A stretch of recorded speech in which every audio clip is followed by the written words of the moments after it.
l'assistance aux saints, l'assistance aux démunis, aux personnes en situation précaire, en situation difficile. Telle est la question que nous voulons aborder. Salut à vous, que la paix et la grâce de notre Seigneur Jésus-Christ soient avec vous. C'est votre humble serviteur, l'esclave inutile de Christ, le pasteur Yannick, enseignant de la parole de Dieu et missionnaire pour l'œuvre de Christ. Nous voulons aborder cette question parce que cette question est fondamentale. Et nous l'aborderons en mettant un accent sur une situation difficile qui se passe à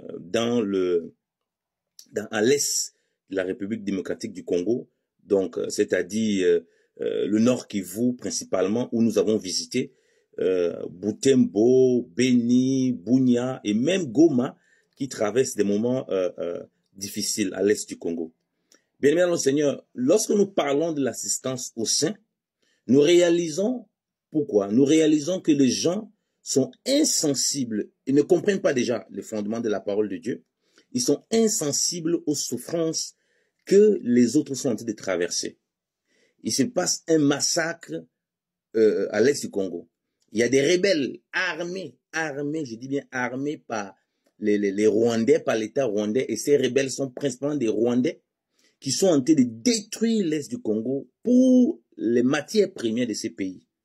Et bizarrement, tous vos pasteurs, tous ces prédicateurs qui prétendent connaître Dieu, qui prétendent marcher avec Dieu, ils sont muets, ils sont silencieux comme des carpes. Ils ne parlent pas. Ils laissent l'est du Congo se mourir. Ils laissent l'est du Congo en souffrance, vraiment en difficulté, alors que des familles entières sont ravagées, bien-aimés dans le Seigneur, alors que des gens se retrouvent sans abri. Nous avons été en mission par la grâce du Seigneur, pas parce que nous sommes meilleurs que qui que ce soit. Là-bas, en 2017 et en 2021, nous avons vu des choses terribles. Des pygmées qui ont été massacrés, massacrés dans la forêt, qui ont fui, qui sont retrouvés sans abri. Vous dites que oui, c'est l'État congolais qui doit s'en occuper. Oui, l'État, ça n'a pas de responsabilité. Mais vous, chrétiens, quelle est votre responsabilité? Parce qu'il y a ce que Dieu dit dans sa parole, vous concernant, et principalement ses conducteurs, soi-disant pasteurs, prophètes célèbres. Vous avez déjà vu où, un seul instant, ils dénoncent les massacres qui se passent à l'est du Congo? Parce qu'ils sont tous dans les immenses chapelles qu'ils ont construites, en train de bien siroter de belles nourritures, porter de beaux vêtements, mais complètement oubliés, même dans leur propre pays déjà, la situation de leurs frères et sœurs qui sont à l'est du Congo.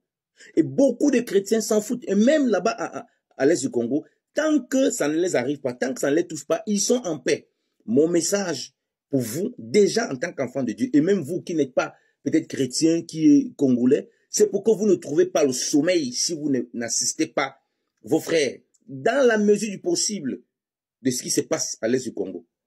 Dans la mesure du possible. On ne demande pas d'être millionnaire, on demande d'avoir le cœur pour aider. Même un habit, même un vêtement peut aider ton frère là-bas. Nous ne sommes pas partis là-bas avec beaucoup de choses. Nous avons risqué nos vies pour aller là-bas à cause de l'amour de Christ. Mais nous sommes choqués, outrés, que même étant sur place, on voit que des églises, des soi-disant prédicateurs, ça ne les intéresse pas. C'est les miettes qu'ils déposent, les miettes. Ils n'en parlent même pas. Parmi tous vos soi-disant prédicateurs, hommes de Dieu, les gens dont vous prétendez qu'ils viennent de Dieu, qu'ils sont remplis de Dieu, parmi eux, quel est celui-là qui a dénoncé ce qui se passe à l'est du Congo? Quel est celui-là qui a dépêché même des personnes ou bien qui essaie d'aller sur place? Tous, ils fuient, ils n'y vont pas. Quand nous étions en mission par la grâce de Dieu là-bas pour visiter les prisonniers, visiter les lépreux, visiter les opprimés, visiter les déplacés de guerre, visiter ceux qui sont démunis, visiter aussi ceux-là qui ont besoin d'encouragement dans la foi. On a visité toutes les personnes, croyants ou pas croyants. On a vu des choses difficiles. On a vu des conditions des gens très difficiles. Mais nous avons assisté avec le peuple que nous avons parce que c'est la mission que Dieu nous a donnée. Bien-aimés dans le Seigneur. Mais comment se fait-il que dans l'église aujourd'hui, vous perdez de vue la mission de Dieu et aujourd'hui on se moque de l'église? Pourquoi? Parce que les gens présentent plus les richesses terrestres qu'ils ont amassées, la cupidité, l'égoïsme et l'égocentrisme que ces pasteurs présentent et poussent les chrétiens à suivre. Et au point où ils perdent de vue la mission du Seigneur, ils perdent de vue l'assistance. Jésus-Christ vous a présenté dans Matthieu chapitre 25 la parabole des brebis et des boucs qui va séparer. Et il a pris les actes pratiques de leur vie. La foi, ce n'est pas en parole simplement, mais c'est en action et en vérité, comme la Bible nous dit dans 1 Jean chapitre 3, verset 18. Vous connaissez ces passages de la parole de Dieu. La Bible dit que l'Écriture dit de ne pas aimer en parole, mais en action et en vérité.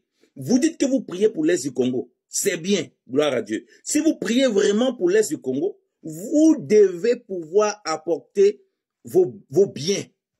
Sinon, vous n'appliquez pas la parole de Dieu qui dit que l'amour ne consiste pas simplement en parole, mais en action et en vérité. Si c'est simplement en parole, ça ne sert à rien. Si c'est seulement de la bouche, ça ne sert à rien. Si vous dites seulement va, réchauffe-toi, ça ne sert à rien. C'est ce que l'Écriture dit.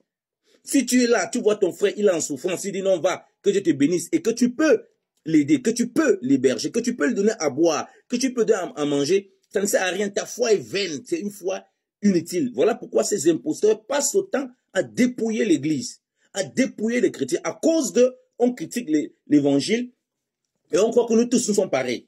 Bien entendu, nous ne sommes pas pareils. Et je vais dire aussi à ceux-là qui s'attaquent à l'Église, faites très attention. C'est pas parce que des gens portent la Bible et font n'importe quoi que vous allez mélanger tout le monde. Attention au blasphème. Il faut juger chacun selon ses actes. Ce n'est pas parce que quelqu'un se sert de l'Écriture pour faire des bêtises que tout le monde est avec lui. Ce n'est pas parce qu'il y a beaucoup d'imposteurs qui prennent la Bible pour s'enrichir dans le lieu des chrétiens que tout le monde le fait. Faites très attention, ne mélangez pas tout le monde.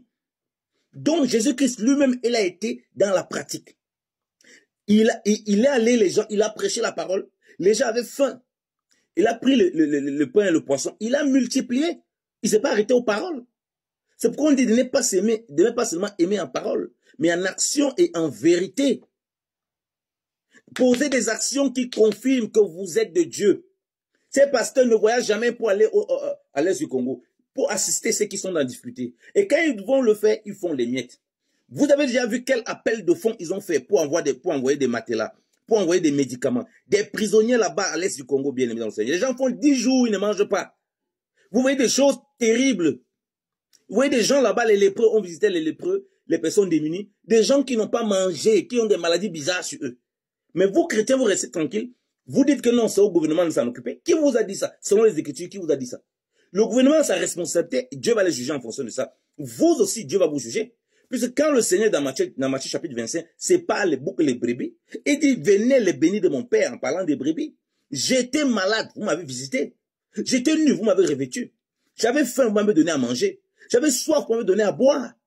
Donc, il identifie pareillement les brebis, c'est là qui produisent sa nature. Cette nature aimante qui ne se limite pas à la parole, mais en action en vérité. Des gens commençant même dans l'église. Vous voyez, dans les églises, on ne fait aucun appel de fonds pour mettre les choses ensemble afin d'aider les gens qui sont en difficulté dans l'église, afin d'aider ceux qui sont démunis. Qu'est-ce qu'on fait? On fait les appels de fonds juste par cupidité. Pour que toi, viennes donner une enveloppe de 5 000 euros, de 15 000 euros, de 10 000 euros, de 200 $, de ceci, pour que tu prospères. C'est que de la séduction et du mensonge. Repentez-vous sincèrement et détournez-vous de ces mauvaises voies. Si on doit mettre des choses ensemble, c'est pour aider les gens à s'en sortir. On peut faire les appels de fonds pour voir comment contribuer à la vie des gens, former des vrais projets pour que les gens se lancent dans des activités qui vont être productives. Et c'est là où l'Église est puissante, elle est forte. On a vu dans Actes chapitre 11 que des gens étaient dans... Il y a une grande famine qui a frappé la terre entière sous Claude César. Un prophète Agabus l'avait annoncé. Mais les chrétiens d'ailleurs ont soutenu ceux qui étaient les plus dans la souffrance. Ceux de l'Est du Congo, vous qui êtes Congolais qui se retrouvez là-bas, déjà, il m'adresse d'abord aux chrétiens, vous devez, même si vous n'avez pas beaucoup, penser à les soutenir. Pas simplement en prière, pas simplement en pensée, mais ensemble. Pensez à faire des offrandes à l'église, dans vos églises là. On les fait les offrandes pour donner aux pasteurs, on les fait les offrandes pour quoi que ce soit. Pensez à faire des offrandes, des dons pour soutenir ces personnes, pour les envoyer. Comme on voit dans la Bible, où les frères cotisaient pour soutenir ceux de Judée qui étaient en souffrance à cause de la famine. La famine est en train de frapper là-bas. Pensez à vos frères. Pensez à assister. C'est ça que Dieu, c'est là où Dieu prend plaisir. L'église, c'est aussi ça. Que le Seigneur vous bénisse et qu'il touche encore vos cœurs et que vous compreniez la nécessité d'assister les saints. Au nom de Jésus-Christ de Nazareth. Amen.